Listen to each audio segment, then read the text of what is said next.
عصور القدماء المصريين. القدماء المصريين.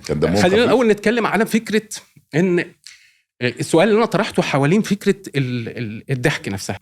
هو إحنا عندنا شوفونية لما بنقول إن إحنا دمنا خفيف؟ لا، الحقيقة إحنا ما عندناش شوفونية. السؤال ده أنا سألته نفسي بشكل كبير جدا. معلش هنشرح يعني شوفونية يعني مغالاة في حب الوطن. عارف الشوفونيرة؟ لا، شوفونيرة عارف. الشوفونية بقى يعني هي الشوفونية معناها المغالاة في حب الوطن. يعني أنا أقول لك إن أنا مصر دي فيها أحسن طيارين، مصر فيها أحسن ممثلين، مصر فيها، دي اسمها شوفونية. يعني شوفونية المغالاة في حب الوطن.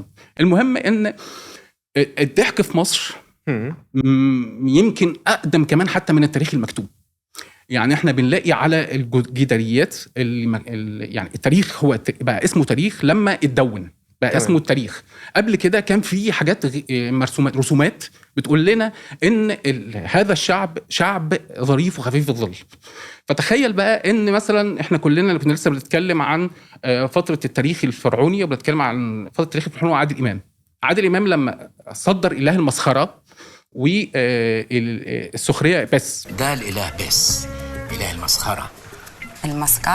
فتخيل ده يعني إله موجود في التاريخ المصري القديم، راجل بهذا الشكل، إن هو عامل قزم ومترهل ومطلع لسانه وحاجات من دي. فبيقول لنا إن الإله ده إله للضحك. إله الكوميديا. إله الكوميديا، مش إله الكوميديا أو إله الخصوبة. على فكرة الضحك في مصر مرتبط بيه حتى بنشأة الكون.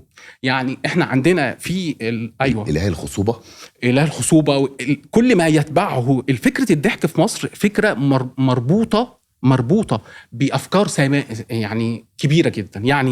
يعني الضحك هو اللي نشأ الكون. عندنا الإله الأعظم لما حب ينشئ هذا الكون أنشأه في 7 ضحكات. الضحكة الأولى أنشأ الماء. أنا شفت الموضوع ده في الكتاب بس ما فهمتش قوي بصراحة. أنا أصلا من كتر ما حسيته حرام ما كملتش قراءته. دي حاجة يعني أسطورة من أساطير نشأة الكون. بس دي يعني قبل أساطير. الأساطير يعني أنا بس بوضح عشان الناس ما تقلبش عليك أنت. لا، ما أنا ربنا يستر.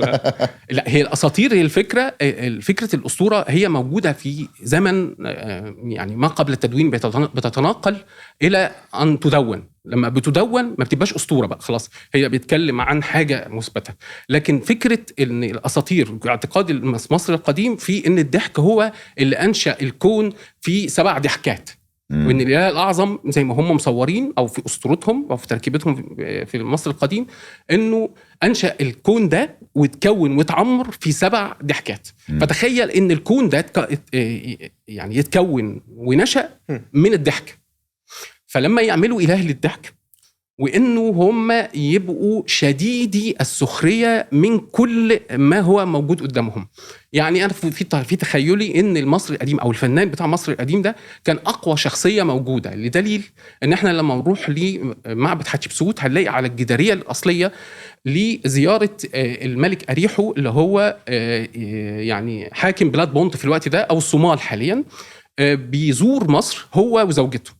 فيعني زوجته دي أخدت تريقة أو خدت لوحة مرسومة عبارة عن إيه؟ على إن هي أو السيدة أو زوجة أريجو ده أو أريحو آسف راكبة على حمار ومترهلة بشكل كبير جدا ولابسة شعر مستعار، وإن إن المصري أو الفنان المصري بيقول له إيه؟